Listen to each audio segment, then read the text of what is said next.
The Gilt Group is growing. The online invitation-only retailer just bought the luxury deal site Bergine.com as it prepares to expand into more major American cities. And back in May, the company secured $35 million in funding from General Atlantic and Matrix. All of this as Gilt founder Kevin Ryan just took over the CEO position from Susan Lyme. I asked Ryan how he plans to spend all that money.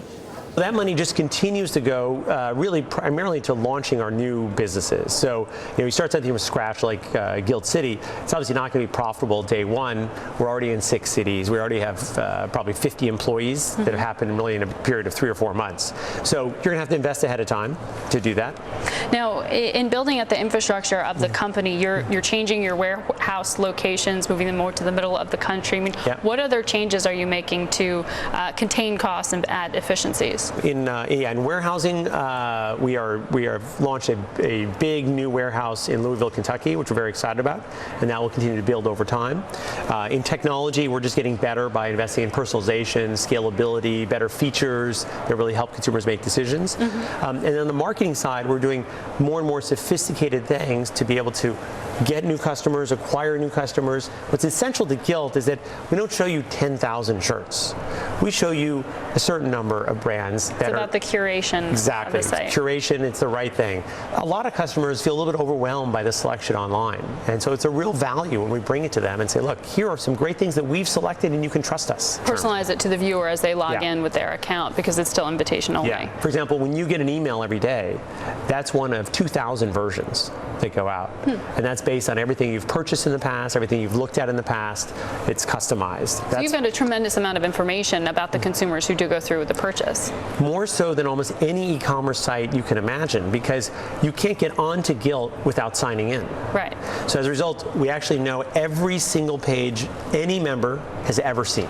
Wow. In a normal website, you don't know that. You only know some of them, if you have a cookie on them, if they're on the same computer, but you can't track everything.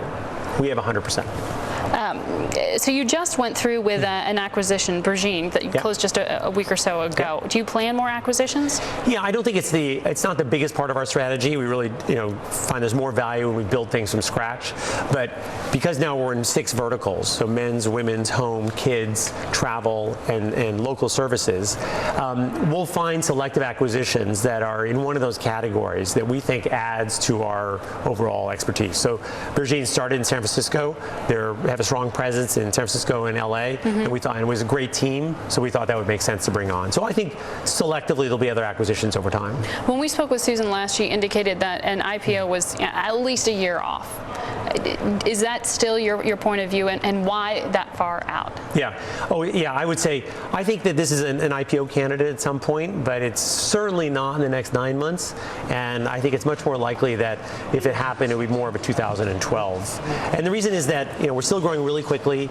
Valuations aren't that great in the public markets. There are lots of costs of going public, and we don't feel that we really need to go public right now.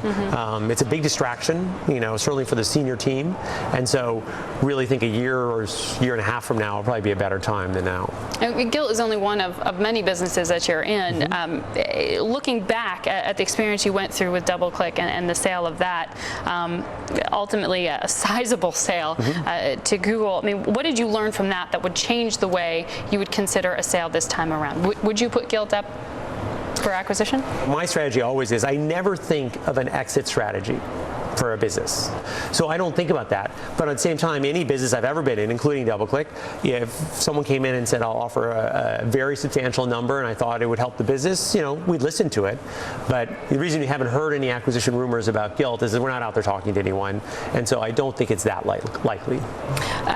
You just explained how much information and visibility you have into the consumers who go to your site and make transactions. What is it that you're learning about the state of the consumer right now?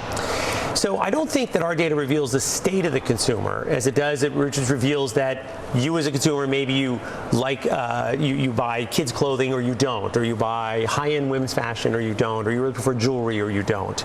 I mean, what we're seeing in general, though, I would say from all of our retailers out there, that it's going to be a cautious Christmas. I think people are not petrified as they were, maybe a year or two ago, but they're slightly nervous.